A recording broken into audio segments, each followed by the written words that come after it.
Let's talk about Young Indiana Jones and the Mystery of the Blues.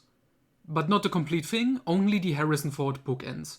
So, explanation everybody knows already, but this TV movie was made just because the show was about to get cancelled. They were trying to draw interest, and so they got Harrison Ford to film over a weekend on his own ranch as like middle-aged Indiana Jones instead of giving it the typical George Hall 90-year-old Indiana Jones, bookends. And kind of sadly, I think these Harrison Ford bookends are the most famous thing about the Young Indiana Jones Chronicles, which is a shame because it is a good show that has a lot to offer, and people don't care. They care that Harrison Ford as Indiana Jones is in 5 minutes of a TV movie that was actually two separate episodes. I have reviewed those in their original form as two episodes with the George Hall bookends instead of Harrison Ford, and they are good episodes. I like them. And now I just want to talk about the Harrison Ford segment.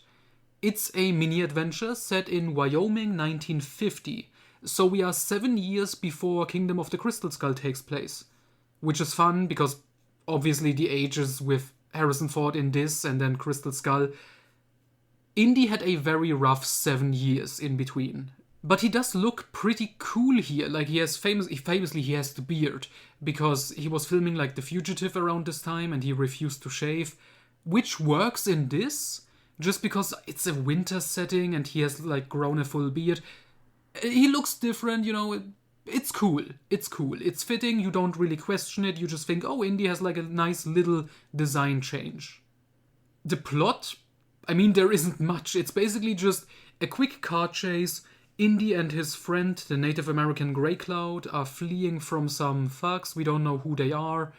But eventually, Indy and Grey Cloud escape. They crash their car, then there is a snowstorm, and they find shelter in like an abandoned cabin.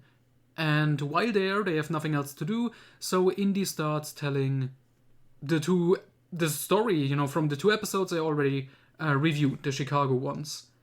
We also learned that the reason these people are after them is because Grey Cloud has this peace pipe, which is like an ancient relic from his tribe or whatever.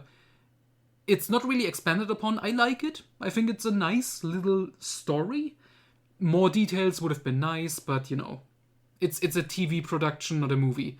But the car chase was okay, action-wise. I don't have too much complaints about that. And then Harrison Ford just... technically that's still him. He gives a little overdub over scenes of Sean Patrick Flannery, which is practically the same dialogue as George Hall has in the original bookends. Ford doesn't sound bored and depressed like he does when he dubbed over with narration the one cut of Blade Runner, which is hilarious. I highly recommend you check that out. Overall, I like Ford's performance in this. Like, this was filmed over like 2 days. He got $7 billion for it and didn't even have to shave. But, he's putting in some effort. Or at least he's not completely mentally checked out, which is kind of the most you could ask for. But then basically Indy finishes telling his story about his time in Chicago and the murder mystery that was going on there, which, again, that was good stuff in those episodes. And then the bad guys find them. There's a little fight scene that is okay.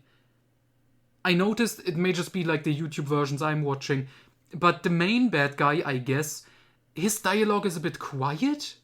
This is more of a technical complaint, but I just noticed that.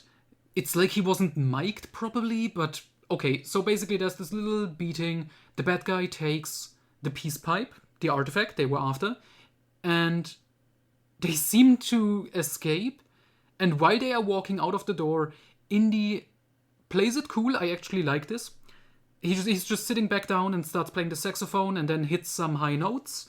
And that causes like the snow from the roof and the trees to fall down and bury the bad guys alive. I'm assuming they are dead. And then Indy just takes the peace pipe, gives it to Grey Cloud, and happy end.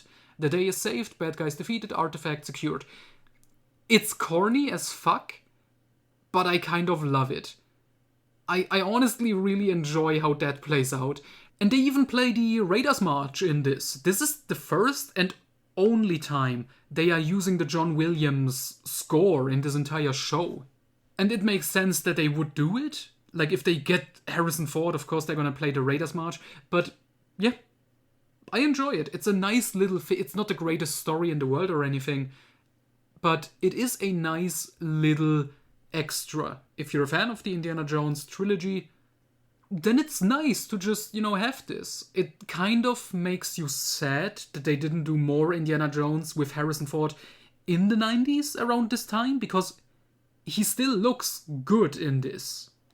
But hey, I'm glad we have this. I enjoy it a lot.